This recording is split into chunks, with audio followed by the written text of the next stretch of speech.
Hi guys, welcome back to my channel. Hope आप सभी बहुत अच्छे से होंगे। आज हम करने जा रहे हैं इंडियन इकोनॉमी डेवलपमेंट, जिसका हम चैप्टर करेंगे सेकंड और उसके इंपॉर्टेंट क्वेश्चंस करेंगे।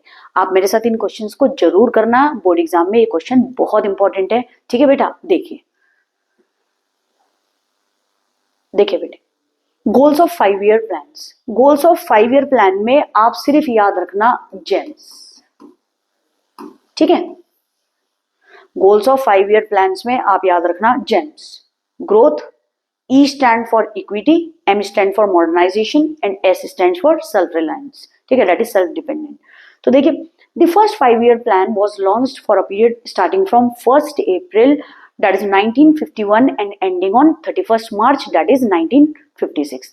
आपको गोल ऑफ 5 ईयर प्लान में याद रखना है जो फर्स्ट 5 ईयर प्लान बने थे वो लॉन्च कब हुए थे, for the period starting from 1st April that is 1951 and ending on 31st March 1956। 5 साल के लिए बने थे। ठीक है, 5 ईयर गोल है और इसका नाम याद रखना। जैसे आपसे पूछे भाई 4 basic goals of 5 year plan बनाओ, आप जेम्स याद रखना नाम।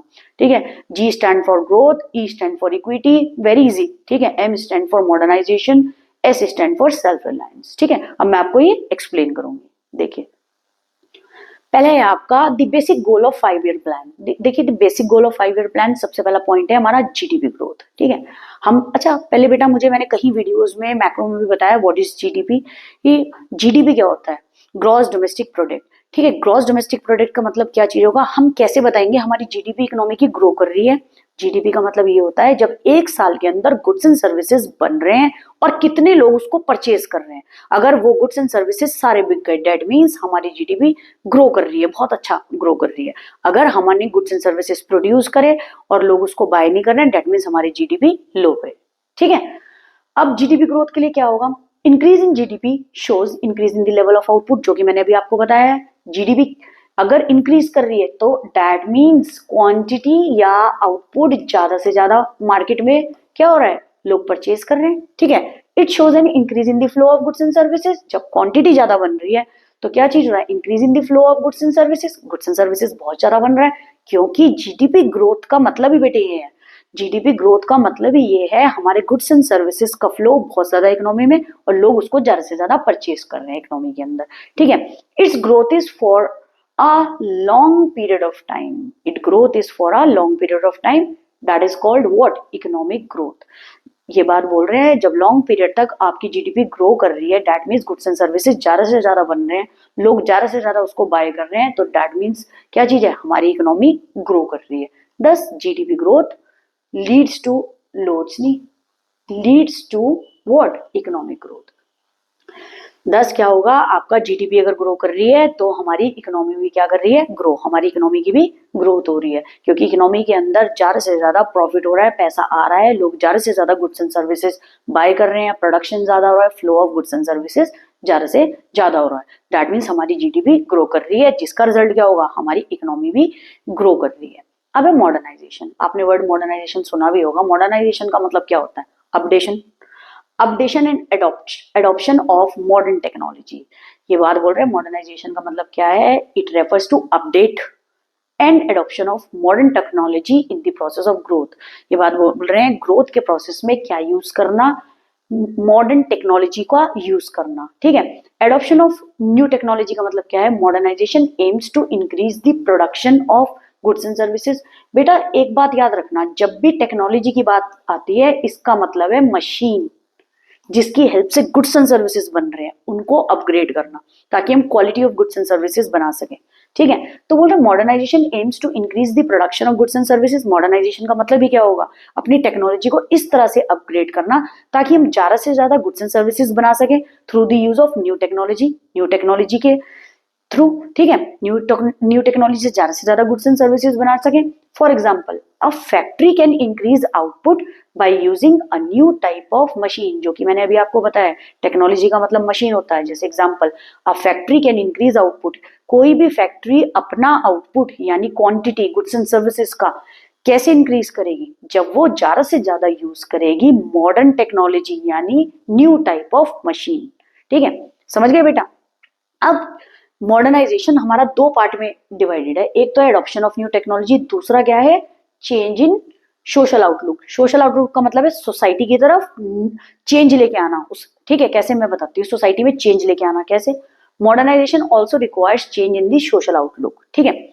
For example gender empowerment providing equal rights to women. देखो बेटा, जेंडर एम्पावरमेंट का मतलब क्या होता है, whether it may be a male और फीमेल, दोनों को ही इक्वल राइट्स देना। तो हमारी सोसाइटी का नजरिया कैसे बदलेगा, जब आप जेंडर बायसनेस छोड़ दोगे, ठीक है। जेंडर बायसनेस कैसे छूटेगी, जब फीमेल को भी इक्वल राइट मिले जैसे मेल को मिल रहा है, ठीक है। तो बोलते modernisation also requires change in the social outlook such as gender empowerment providing equal rights to the women. A society will be more civilised and prosperous. हमारी सोसाइटी ज्यादा से ज्यादा सिविलाइज्ड और प्रॉस्परस, पीस कैसे रहेगा वहां पर, if it make use of the talent of women in the work place. That means women को भी ज्यादा से ज्यादा एजुकेशन मिलनी चाहिए ताकि वो ज्यादा से ज्यादा जॉब में जाए, ज्यादा से ज्यादा उन्हें वर्क मिले और वो अपना टैलेंट भी यूज कर सकें। तो change in the social outlook का मतलब है सोसाइटी को भी अपना नजरिया बदलना चाहिए टुवर्ड्स व्हाट, जेंडर बायसनेस, मतलब इक्वल एम्पावरमेंट, इक्वल राइट्स देने चाहिए वुमेन को भी ताकि वो अपना टैलेंट दिखा सके सोसाइटी के अंदर, और क्या हो, हमारी सोसाइटी एक प्रॉस्पेरस सोसाइटी कहलाई जा सके, ठीक है। क्लियर। मॉडर्नाइजेशन के दो पॉइंट्स है, पहला है एडॉप्शन ऑफ न्यू टेक्नोलॉजी, दूसरा है change in the social outlook. जब हम सोशल की बात करते हैं वो याद रखना वो क्या होता है, सोसाइटी में चेंज लेकर के आना। आई होप समझ आ गया हो बेटा, ठीक है। बहुत इजी पॉइंट्स है। नेक्स्ट देखिए, नेक्स्ट है आपका सेल्फ रिलायंस। सेल्फ रिलायंस क्या है आपका, ध्यान से सुनना। रिलायंस का मतलब डिपेंडेंट, ठीक है, यानी खुद पे डिपेंडेंट रहना। It means dependence on domestically produce goods. जब भी सेल्फ रिलायंस की बात करें तो देखिए इसका मतलब क्या है, अपने ही डोमेस्टिकली प्रोड्यूस, हमारे कंट्री के अंदर ही जो गुड्स एंड सर्विसेज बन रहे हैं उसी पे डिपेंडेंट रहना, ठीक है। पर्टिकुलरली फूड ग्रेन, अनाज पर। आपको पता है इंडिया का एग्रीकल्चर बहुत अच्छा है, तो उसके अंदर ये बात बोल रहे हैं। सेल्फ रिलायंस का मतलब डिपेंड अपनी कंट्री पे ही रहना, जो हमारी कंट्री के अंदर गुड्स प्रोड्यूस हो रहे हैं, पर्टिकुलरली फूड ग्रेन, अनाज। To promote economic growth and modernization, the 5-year plans stressed on the use of own resources। ये बात बोल रहे हैं to promote economic growth और modernization। modernization क्या हो गया, न्यू मशीन या न्यू टेक्नोलॉजी ऑप्ट करना, और इकोनॉमी की ग्रोथ के लिए ज्यादा से ज्यादा 5-year प्लान में स्ट्रेस्ड, ज्यादा से ज्यादा स्ट्रेस किस पे दिखाया कि अपने ही रिसोर्सेज को यूज करो, ठीक है, समझ रहे हो। अपने ही रिसोर्सेज यानी अपने ही रॉ मटेरियल्स वगैरह को गुड्स एंड सर्विसेज बनाने में यूज करो in order to reduce our dependence on foreign countries, ताकि हमारी कंट्री का डिपेंडेंस फॉरेन कंट्रीज पे ज्यादा से ज्यादा हट जाए, ठीक है। हम डिपेंड ही नहीं रहे फॉरेन कंट्री पे। तो सेल्फ रिलायंस का मतलब है अपनी ही कंट्री जो है उसी के रिसोर्सेज पे डिपेंड रहे, जैसे स्पेशली ज्यादा से ज्यादा आपका फूड ग्रेन हो गया, ठीक है। तो ज्यादा से ज्यादा 5-year प्लान ने स्ट्रेस करा है क्या प्रमोट करने के लिए, अगर आपको इकोनॉमिक ग्रोथ करनी है और मॉडर्नाइजेशन ज्यादा से ज्यादा करना है तो क्या होगा, यूज करने हैं अपने ही resources in order to reduce what, our dependence on foreign country, ताकि हम ज्यादा से ज्यादा फॉरेन कंट्री पे डिपेंड ना रहे, ओके। अब देखिए इक्विटी। इक्विटी क्या है, बहुत ध्यान से सुनना। The objective of growth, modernisation and self reliance by themselves may not improve the kind of life, ठीक है, which people are living.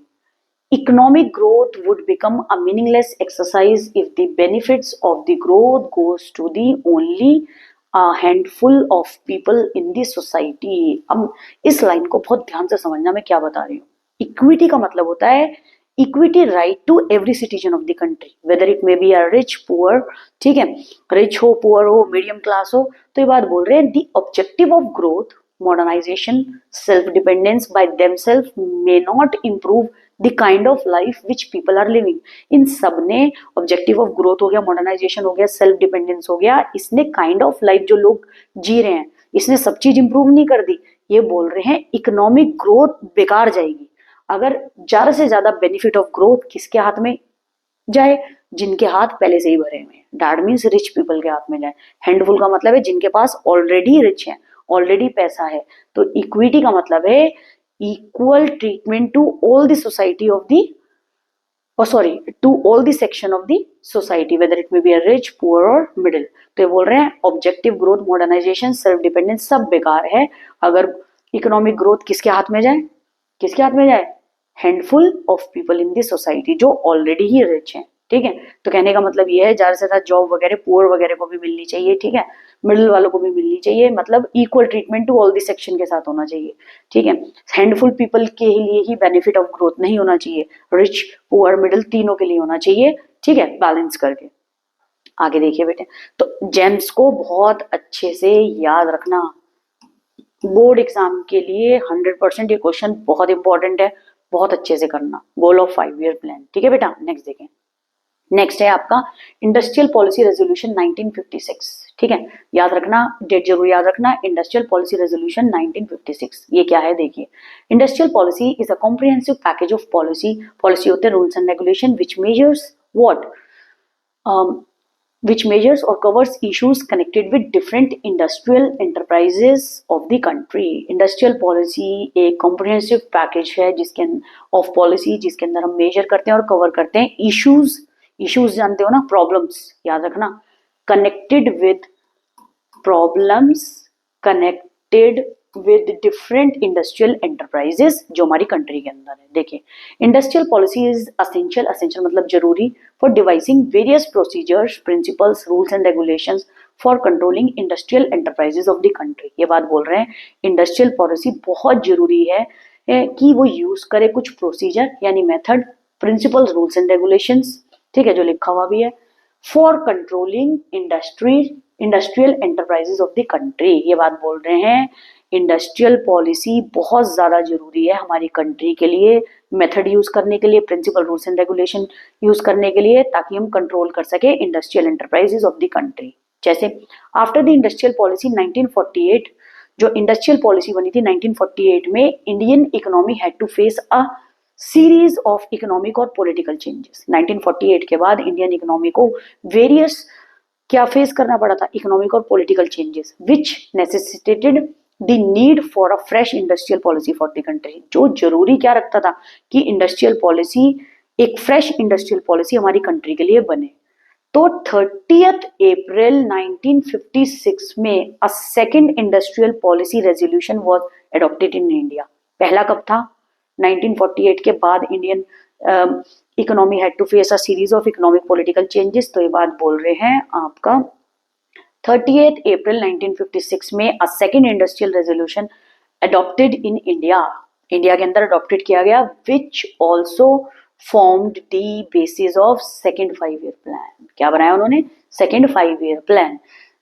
The 1956 policy emphasise the need to expand the public sector. अब बहुत ध्यान से सुनना, 1956 की policy ने ज्यादा से ज्यादा क्या चीज शो करी, ये चीज शो करी कि there is a need to expand the public sector, public का मतलब गवर्नमेंट सेक्टर, ठीक है। अब देखिए क्लासिफिकेशन ऑफ इंडस्ट्री, अब इसमें बताएंगे हम क्लासिफिकेशन ऑफ इंडस्ट्री करेंगे, देखो कैसे। According to industrial policy resolution 1956, देखिए according to industrial policy resolution 1956, the industries were reclassified into 3 category. Industries को 3 कैटेगरी में डाल दिया गया, जिसका नाम क्या था, schedule A, schedule B, schedule C. Schedule A में क्या था, this first category comprise industries which would be excessively run by the state. एक बात याद रखना, द फर्स्ट कैटेगरी के अंदर जितनी भी इंडस्ट्री चला रहे थे वो कौन चला रहे थे, state government, okay, state level पे चल रही थी।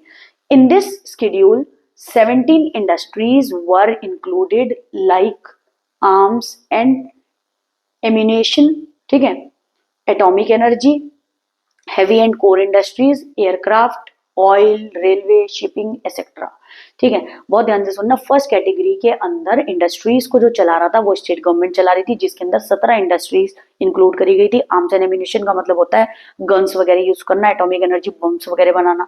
हाई एंड कोर इंडस्ट्रीज जो ज्यादा से ज्यादा हेवी इंडस्ट्रीज होती हैं, ठीक है, जिसके अंदर एयरक्राफ्ट हो गया, ऑयल हो गया, रेलवे हो गया, शिपिंग हो गया, ये सब शेड्यूल ए के अंदर हो रहा था। इन सारी इंडस्ट्रीज को कौन चला रहा था, आपका स्टेट गवर्नमेंट। शेड्यूल बी में क्या था, इन दिस शेड्यूल 12 इंडस्ट्रीज वर, पहले में कितनी थी, 17, ये बात याद रखना। अब दूसरे में कितनी है, 12 industries were placed which would be progressively state owned. अब 12 इंडस्ट्रीज रख दी गई थी, were placed which would be progressively state owned. कौन चला रहा था उनको, स्टेट गवर्नमेंट, ठीक है। The state would take the initiative of setting up of industry and private sector will supplement efforts of the state, ठीक है। मतलब कहने का मतलब ये है, the state would take the initiative of setting up of industry, state उसके अंदर क्या काम कर रही थी, इंडस्ट्री को सेटअप कर रही थी, और प्राइवेट सेक्टर का काम क्या था, will supplement efforts of the state, ये स्टेट गवर्नमेंट के साथ प्राइवेट सेक्टर भी अपने एफर्ट्स लगा रही थी। This schedule include industries like, इसके अंदर कौन इंक्लूड हो रहा है, aluminium and other mining industries, machine tools हो गया, फर्टिलाइजर्स एक्सेट्रा, ठीक है बेटे। स्केड्यूल ए में तो आपका क्या क्या आएगा, आर्म्स एंड एमिनेशंस हो गया, और एटॉमिक एनर्जी हो गया, हैवी एंड कोर इंडस्ट्रीज हो गया, एयरक्राफ्ट हो गया, ऑयल हो गया, रेलवे हो गया, शिपिंग हो गया। स्केड्यूल बी में क्या है आपका, याद रखना, एल्यूमिनियम, अदर माइनिंग इंडस्ट्री हो गया, मशीन टूल्स हो गया, फर्टिलाइजर्स। इसके अंदर स्टेट ओन्ड है जो इंडस्ट्री चला रहे हैं, और कौन कौन सी ये मैंने बता दिया है, 17 इंडस्ट्रीज चला रहे हैं, नाम याद रखना बेटे, ठीक है। स्केड्यूल बी के अंदर क्या है, 12 इंडस्ट्रीज चला रहे हैं, कौन चला रहा है, प्रोग्रेसिवली स्टेट ओन्ड चला रहा है, लेकिन क्या है, state would take the initiative of setting up of industry, ठीक है। ये क्या कर रहे थे, सेटिंग अप ऑफ इंडस्ट्री कर रहे थे, लेकिन प्राइवेट सेक्टर सप्लीमेंट कर रहा था एफर्ट ऑफ द स्टेट, मतलब आगे बढ़ा रहा था एफर्ट्स को, वो भी इनके साथ ही काम कर रहा था। तो दिस स्केड्यूल इंक्लूड्स इंडस्ट्रीज, कौन कौन सी, aluminium, other mining industry, machine tool, fertiliser etcetera, ठीक है। आगे देखिए, अब है आपका schedule C. This schedule consisted of the remaining industries which were into the private sector. अब इसके अंदर कौन सी डाल दी, जो बची हुई इंडस्ट्री थी जो कि to be in the private sector में जाएंगी। The state would facilitated and encourage the development of all these industries. These industries were controlled by the state through a system of license. In industries को कौन state government control कर रही थी, कैसे कर रही थी, इनको लाइसेंस प्रोवाइड करके, enforced under industries development and regulation act 1951, ठीक है। एनफोर्स अंडर किसमें, industrial development and regulation act लगा करके 1951 के अंदर इनको लाइसेंस प्रोवाइड कर रही थी, ठीक है, इन मशीन्स, इन कंपनीज को, इन इंडस्ट्रीज को चलाने के लिए, ठीक है। अब ये देख लो, classification of industries as per IPR 1956, schedule A के अंदर क्या है, कंप्राइजेस ऑफ इंडस्ट्रीज एक्सेसिवली, कौन रन कर रहा था, स्टेट, जो मैंने बताया है, comprise of 12 industries which would be progressively state own, progressively कौन चला रहा था, स्टेट ओन, यानी स्टेट गवर्नमेंट चला रही थी। Comprises of remaining industries which were to be in the private sector, बाकी जितनी भी इंडस्ट्रीज बची कहाँ पे डाल दी थी, प्राइवेट सेक्टर में, जो कि मैंने आपको ये समझा दिया। ये क्वेश्चन बहुत इंपॉर्टेंट है, बहुत अच्छे से करना बेटे, ठीक है। जेम्स तो बहुत अच्छे से करना, इस क्वेश्चन को भी अच्छे से करना, ठीक है। अगर आपको वीडियो अच्छी लगी हो तो do like and subscribe my channel. Thank you so much.